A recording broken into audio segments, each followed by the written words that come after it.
Shalom, welcome to the Jewish View. My name is Rabbi Nachman Simon with the Chabad House of Delmar, and together with my co-host Mark Ronich of statewide news service and jbiztechvalley.com. Welcome, Mark. And Rabbi, it's great to be here, and I got to tell you, we have a really special guest with us today. All right. Holly Brown. Holly is the executive director of the Palace Theater. It's a great, one of the oldest theaters in the state, and it used to be part of the vaudeville circuit, if I'm. That's right.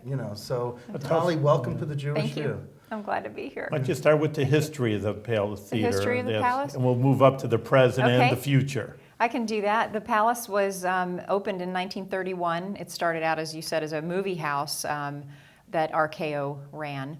And it was at that time, one of the largest movie houses in the country. Vaudeville was also a big part of the programming there. And it thrived for many years. And of course, that was during the Depression era, but the building did extremely well. Albany was bustling at that time, as you probably know. And the Palace was a big part of that. There were several other movie houses around at the same time, which one of them I think still exist in this region. Most of the others were torn down. So we're very fortunate, I feel, to have the Palace Theater, and that folks actually took the time to recognize its value historically and otherwise, and spent some funds to restore it in 2002. And the Proctor's Theater in Schenectady is the other movie house I think you were referring to, but there used to be another Proctor's in Troy, and George Burns and Gracie Allen and the Milton greats. Berle, and a lot of the stars from vaudeville. Not that I was there, but that they performed there. But we've heard of these people. That's right. Yes. So it was an amazing time that they would come to Troy and then Albany and then go out to Schenectady. Nice and route. This was part of the circuit. I think Amsterdam or Pittsfield was also part of the circuit. So it was. Yeah, it was. Great. So it was a nice little run for folks up in this area. So looking back at the history of the Palace, not only the physical building itself, but the people that have performed on that stage, it's hard to think of someone that has not set foot on that stage at one point or another. Everyone from Bob Hope to Bruce Springsteen in the 70s before he became, A superstar. The superstar he is, correct. What kind of seating is it? Talking about, we have 2,800 seats in the building. It's unique in that the orchestra level and the balcony level are fairly almost evenly split. So orchestra is 1,500, balcony 1,300. That's right. Yeah. And the great thing about the balcony being that large is when you sit in the balcony, you're much closer to the stage than you may be in some other theaters' balconies. So that makes it some people actually prefer to sit in the front of the balcony as opposed to down in the orchestra, because they get a broader view of what's happening. So. And if you sit in the right spot in the balcony off to the side, you can see what's going on in the wings. Yes. And I always like that, yeah. Because I always like to see the extra stuff that goes on, how they actually get out there and perform and keep their focus and their concentration and things like that. So. The budget is super important. I mean, money, drives the world. What kind of budget do you have, and are you in the profit from all your performances? I'm really happy to report that news. The Palace for quite a few years was in a bit of a difficult situation, but fortunately 2 years ago we were able to pull the Palace out of the red, and it's now operating in the black. We do not, although the city does own the building, and we're very thankful for the opportunity to lease the building from the city. We do not receive any funding or anything like that from the city. But you pay rent to the city?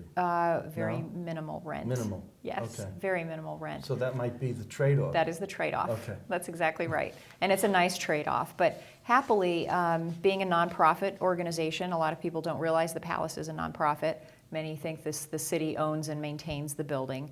And in fact, we take care of the building, we take care of the programming, and we are hoping, once we have the audit done, to show about $100,000 surplus this last fiscal year. Wow, and what's your total budget that you... $1.3 million is our budget. I know that people hear not-for-profit, they say, well, you shouldn't be making a profit, but that's not what it means. That's right. And you can make 5% over 5% profit, I think, is the...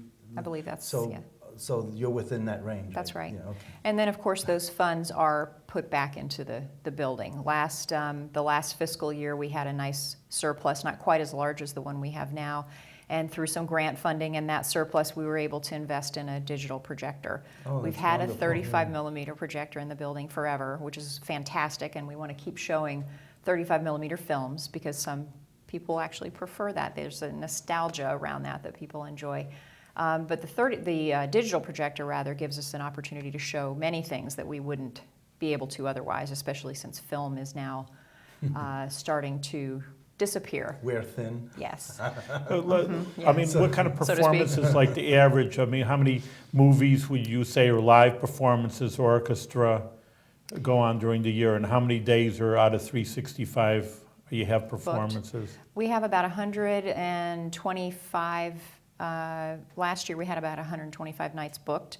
This year we'll have, this fiscal year coming up, about closer to 150. Very good. And that includes so that's a considerable jump from 2010 when the Palace was doing about 75 shows a year. And that's where the surplus is coming from. That's The right. more you do, the more you Yeah. obviously That's you right. get. So you've been here a couple of years, and you're here from Florida, Tampa, I believe. Tampa, Florida. And you were in other places in Florida. I was. Also.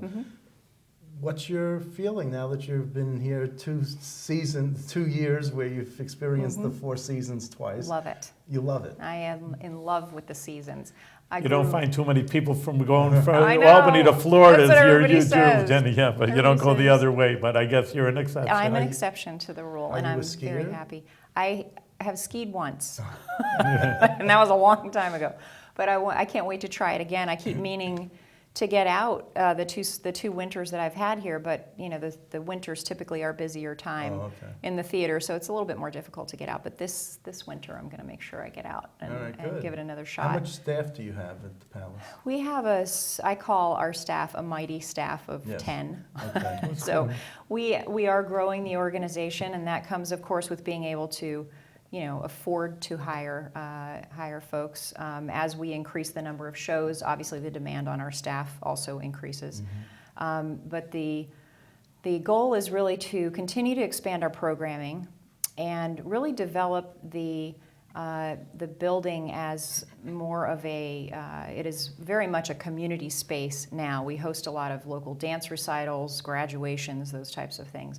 But we really want to expand the arts and education piece. We've recently partnered with Park Playhouse, which you may be familiar with, Sure.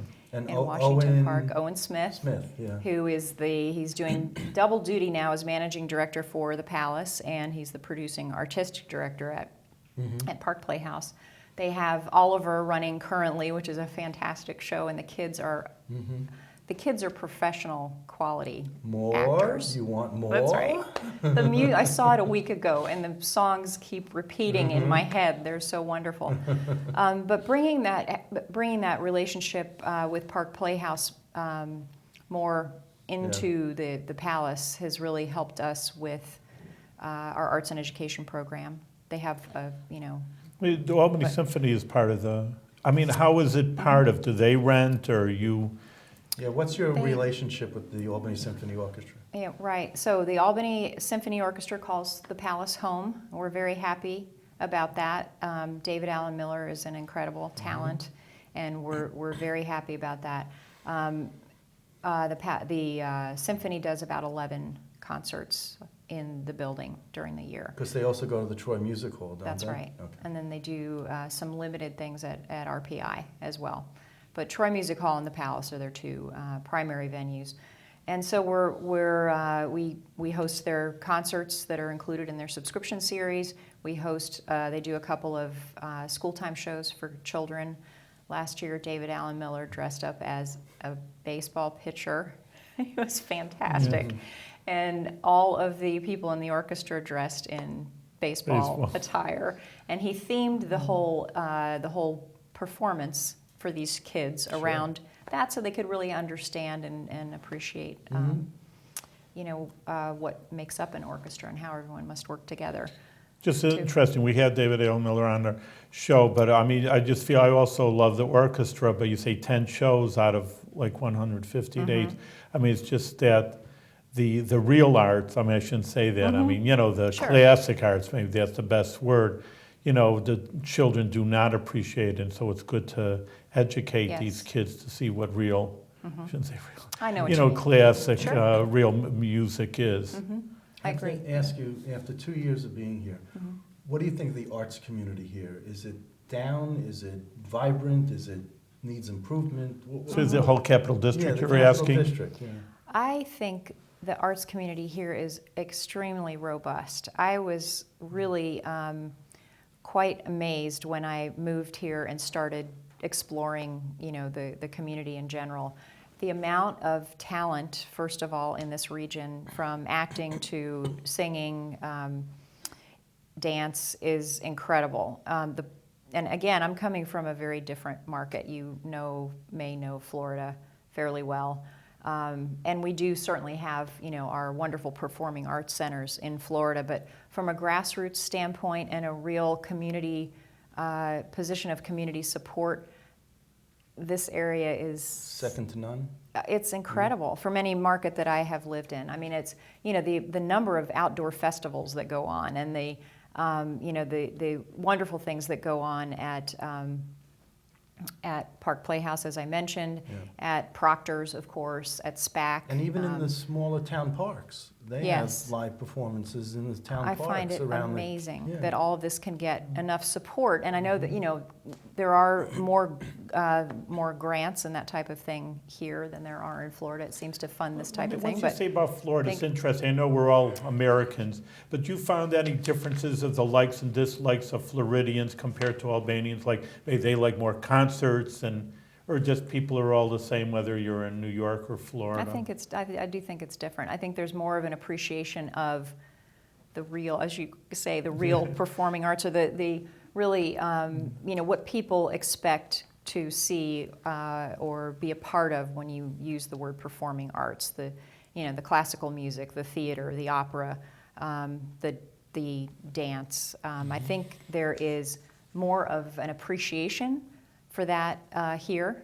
And the college programs, of course, support a lot of that. Oh, yeah. I know that, unfortunately, a lot of the school programs across the country in those areas are getting cut, but that's where we're hoping, and I know other organizations such as ours are hoping to make a difference in really exposing kids to performing arts. Once you say, my parents moved from Chicago. I'm from Chicago to Florida, and I remember that was one comment of a few of their friends. Of Florida, there aren't the arts as maybe up north. Now that I'm thinking about it, I don't know why. Maybe they're there to appreciate the good weather and it's really everything the weather. else. Really? Everything is driven by the weather in Florida. Your favorite performance? Ever? My favorite performance, U2, the band, is one of my favorites. So that's certainly not the type of band you would see in a theater. However, I would have to say there's so many of them. Dire Straits, Right. Mark Knopfler is an amazing guitarist. But the U2 360 concert is what you're, I love yeah. that band. It's a great About experience. major performers, do you feel a little bit stifled? That's how I was in a way leading on with the numbers. So it's like 2,500, 2,800 that you can't get, a good, top, notch performer saying, hey, the agent's going to say you don't have the This capacity. So a little bit, do you ever feel that, I want that person, and the agent says, no, you're too small for us? The interesting thing about the industry overall is the days of artists that can really sell out stadiums and arenas. Large arenas, yeah. Is really, there are those artists still, right? Rolling Stones, Justin Timberlake, Bruce Springsteen. Paul McCartney. Paul McCartney. But there are many artists. You had Ringo Starr. Yeah, we and the Times Union Center. 3 weeks later, had Paul McCartney. Isn't that crazy? We and had they two both Beatles. Both sold out. Yes, they did. But I think the wonderful thing is there's so much talent out there that, by virtue of the fact that they can't necessarily fill an arena or a stadium, certainly doesn't speak to the quality of the talent. And I think I actually feel that there is more programming available for a venue our size than there is for some of these larger venues. It's interesting. Because that's more the way that things are leaning. You can't fill up like the Times Union Arena for 20,000 people for every. I think, But- and there's more competition as well for that. just You so know, much. back when they did the big arena and stadium shows, they didn't have as many. You know, it just seems like there's more competition now. Well, it's interesting that the Paul McCartney concert and the Albany concert was the smallest venue that Paul McCartney played. 17,000? 15. They only had 15,000 seats, That's but I didn't know still, that. What I heard as well. the Yeah. the smallest venue. I And- thought the Times Union Arena was equal to a lot of the major league. But he wasn't playing in those. But he was playing, you know, he was picking, Right. you know, the ones that were That's much super larger, big. but we were the smallest one. I didn't know that. And I wanted to ask you, you know, just, have you looked back on all the artists that have performed at the Palace? And has Robin Williams ever been? He has. I thought so. He did. He performed at the Palace in 2008. I wasn't there at that time, and unfortunately, I never had the opportunity to see him do live stand-up because what an amazing talent and what a tragic loss, really. But he did perform at the Palace. I understand that Mayor Jennings was there at the time, and they had quite a nice banter back and forth during the show. And it was a really special performance, from what I understand. Yeah. There's people on staff who were there in 2008? And we have 2 people that are still on staff that were there when he was in the building. And they were talking to you about it, I presume, in They the past were. few days, yeah? They were. We have a wonderful photograph hanging in our boardroom that he signed to the Palace when he was there, Wow. which is very nice. That's special. Talking So about it is. special performers, and we had, like I say, other directors or executive directors of other theaters. Do you have to cater to these people, or that's not your? I mean, you know, like, hey, Yeah. what's for dinner? You know, we're done. You know, and so some say, yeah, I got to take these people out, you know, and show them what Albany's all about, or they want to eat, and the staff, you know, they come with such a retinue. Well, they have particular You things know, they they want in do. their dressing Yeah. rooms. Sure. And, yeah. Just like anybody and would, you have to deal especially. with that. Especially, I mean, when you think about these folks that are on tour, touring maybe 50 cities in the course of a 3 to 6 month period, they want to feel kind of at home when they get to these places, these venues where they perform. So trying to make it as much at home, feel like home to them as we But can. also the staff, how much staff The do they staff. come with? I mean, It depends. A lot of them come. Jerry Seinfeld, for example, is a great example. He travels with one person. Really? And this one person has been with him since he started his career. They are inseparable, and that's a case. And then, of course, there are other artists that come through that have an entourage of. Diana Ross is a good example, probably 12 people traveling with. They take care of And what are something. some of the strangest requests that you've had to deal with to have in the dressing room that they wanted? Was it lobster? Was it, gefilte fish? Was it? That's a kosher catering over there. Well- I don't know how often that is. All types of, from the vegan request to, vegetarian, kosher we've had as well. Really? Going back to speaking of Paul McCartney, when I did work in a large arena in Tampa, he came through, and of course he's a vegetarian and I don't know. did not care to have any, not only no meat or any type of thing that he wouldn't normally eat, but the furniture, things around, no leather at all. Really? Very I didn't much know of that. Really? purist Yeah, kind of when it comes to that type of thing. So it's interesting, and you certainly see a side of these folks' personalities that you may not see, otherwise. It's too. interesting Yeah. to see him It as is. a person, not as a performer. One of the questions, and I've had this many years, and many people say they complain about the pricing of these. I mean, it's not your fault. I mean, if these people Yeah. come with a price tag, you got to pass it on to the consumer, of course. But some people complain. They say, "Well, they'll never fill up." Oh, Paul McCartney, and then in 28 minutes they're full. So I mean, the market is driven. If people are right. going to pay for it, and if a person doesn't want to pay for it, well, you're the loser. But I mean, again, it's a little bit dovetails with my other question about young people going to the theater or the concerts. It gets too high of a price. So Right. all right, the older person, who's made it in life, they're going to go there, and a 25-year-old, hey, I'm just starting out with a job I can't afford, even though it seems like they can afford every rock and roll star. But Right. I'm just saying, is there a cap? I mean, I guess you have to deal with the market. I mean, these people performers. They ask for a price and you got to pay for it. That's right, and that's pretty much it. I mean, I think, from market to market, ticket prices may vary a bit for the same artist, but typically they have fixed costs that they have to cover.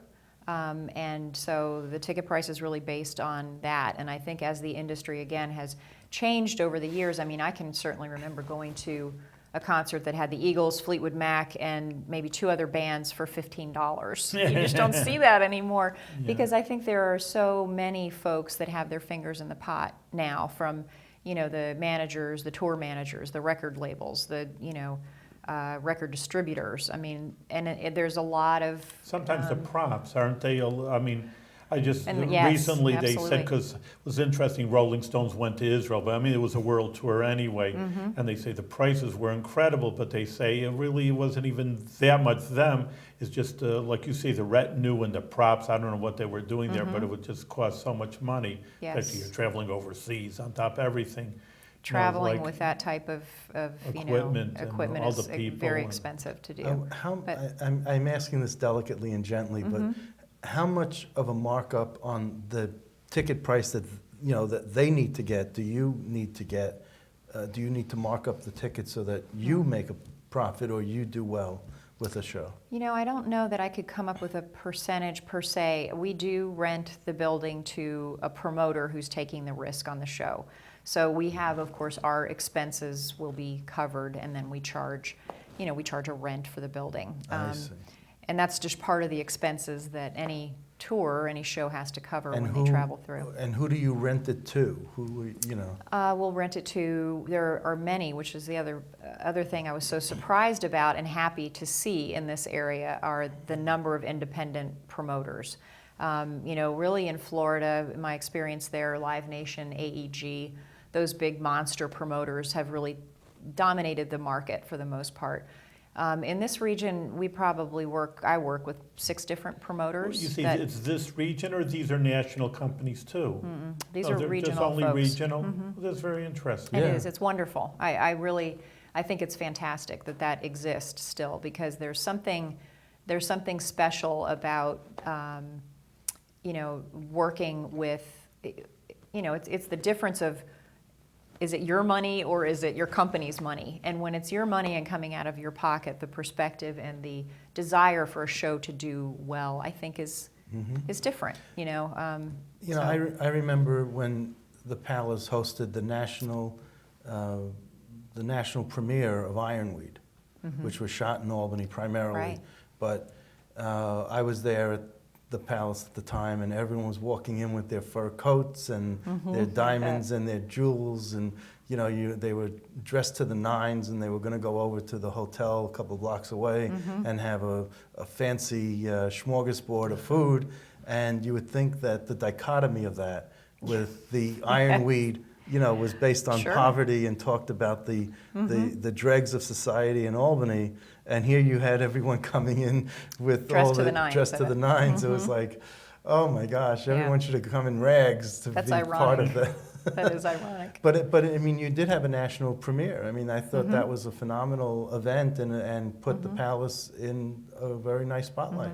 Yes, for sure. I hope you have more And of those. I do as well. With this market seems to be very active as well in the film industry. So we, obviously being a film house, we want to stay involved in that as well. We've had the opportunity to show a couple of one premiere of Muhammad Ali's Greatest Fight.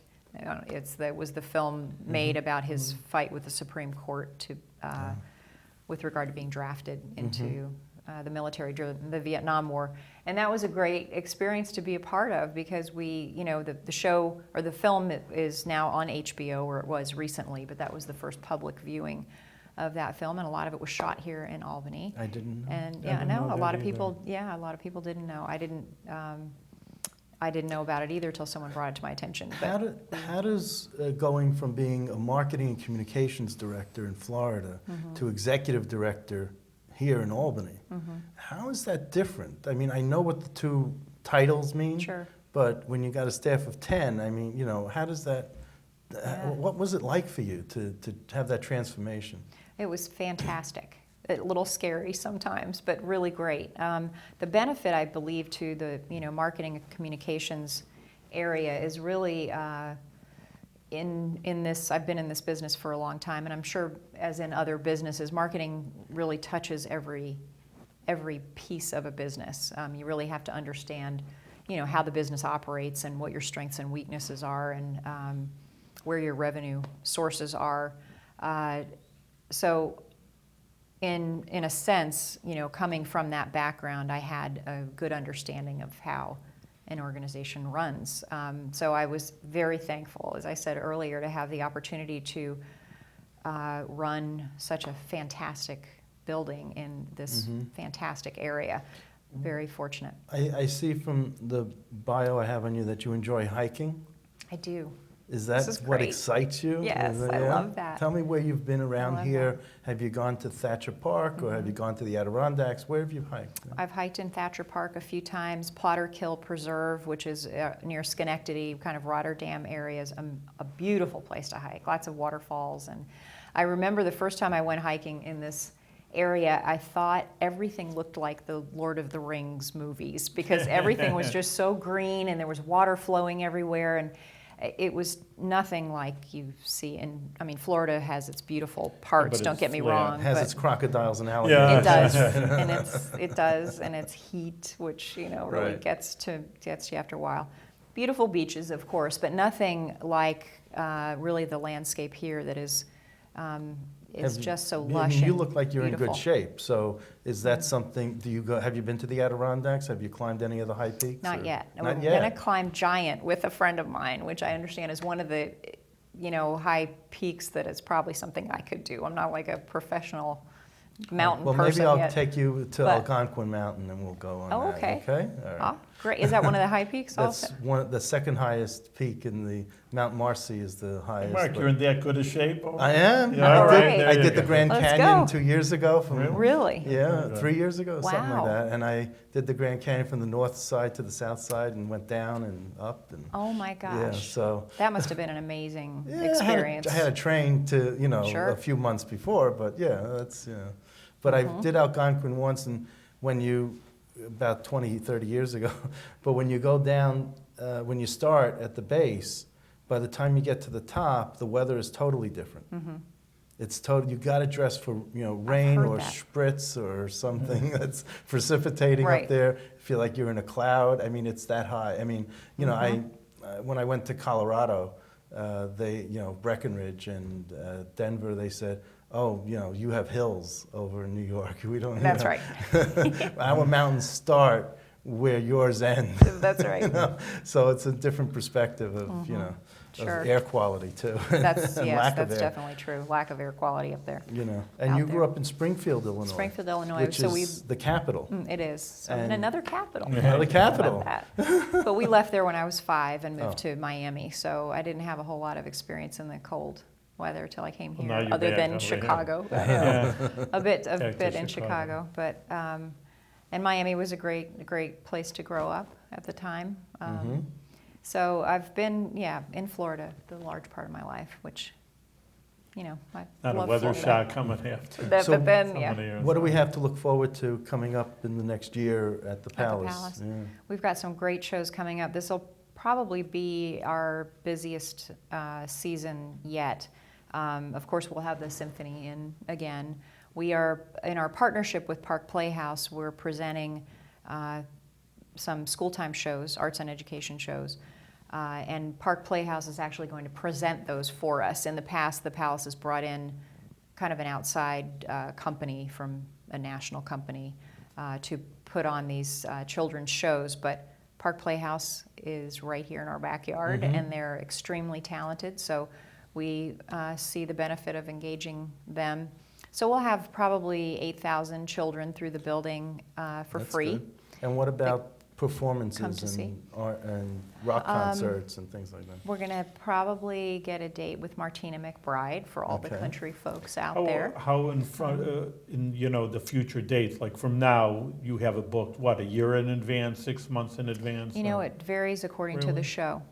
Typically, we don't find out really confirmed shows till maybe 6 months out if we're lucky. Right now, we're putting Ray LaMontagne, if you're familiar with him, on sale, and his concert's coming up already in beginning of October. So 3 months, so 6 months ahead of time. Okay. we'll have the Moscow Very Ballet good. You in know, Ollie, again. we're out of time. Yeah. I Okay. want to give you, I always give them the rabbits, I have to give a blessing, that's part of the job. Great. And that you're doing incredible success in the few years you're here, and glad you Thank enjoy the Capital District.